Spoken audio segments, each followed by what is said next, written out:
اللہ اللہ اللہ لا الہ الا۔ علم پڑھیا ادب نہ سیکھیا کچھ نہیں میرے پلے، یعنی انسان علم پڑھ لے ادب نہ سیکھے تو کچھ بھی نہیں کسی کے پلے۔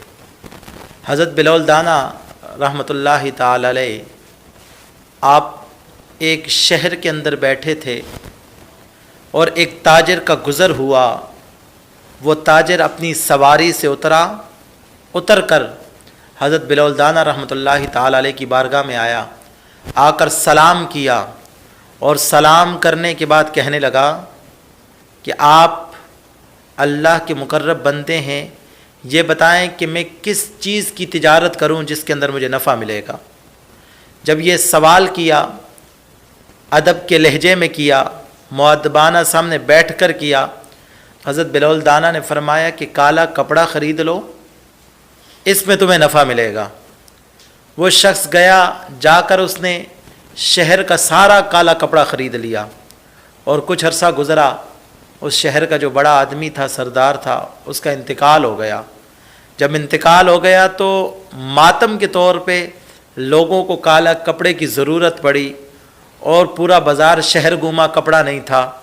وہ سارا کپڑا اس تاجر کے پاس ذخیرہ تھا اور منہ مانگے داموں اس نے وہ بیچا اور وہ بیچ کر دنوں کے اندر امیر ہو گیا۔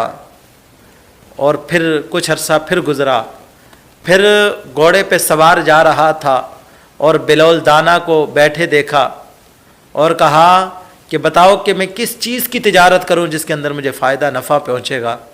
تو بلال دانا نے کہا کہ جا کر تربوز خرید لو۔ اس نے جا کر تربوز خرید لیا اور ہونا کیا تھا، ایک ہفتے کے اندر سارے کا سارا تربوز خراب ہو گیا اور حالت یہ تھی جو عرش پہ تھا فرش پہ آ گیا۔ اتنا مال تھا اب کنگال ہو گیا۔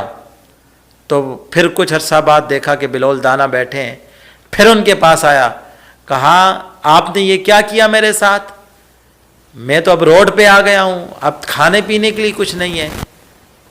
پہلے آپ نے تجارت کا بتایا، اس کے اندر مجھے نفع ملا، میں آسمان پہ پہنچ گیا، اب حالت یہ ہوئی کہ میں روڈ پہ پہنچ گیا، یہ کیا معاملہ ہے؟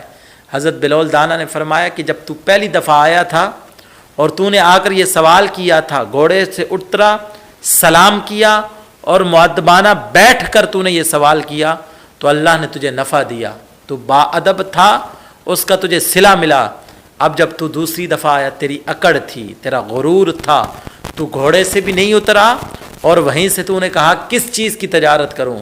اب تو بے ادب ہو کر آیا ہے، یہ جو تیرا نقصان ہوا ہے یہ ہماری وجہ سے نہیں بلکہ اس بے ادبی کی وجہ سے ہوا ہے جو تو نے کی ہے۔ تو اس لیے اللہ کوئی بھی مقام دے، ادب کا دامن اپنے ہاتھوں سے نہ چھوڑیے گا، کیونکہ ہو سکتا ہے کہ کبھی کسی بے ادبی کے اندر ہم کوئی ایسا کام کر جائیں جو ہمیں عرش سے فرش تک پہنچا دے۔ اس لیے کسی نے کہا تھا با ادب با نصیب، بے ادب بے نصیب۔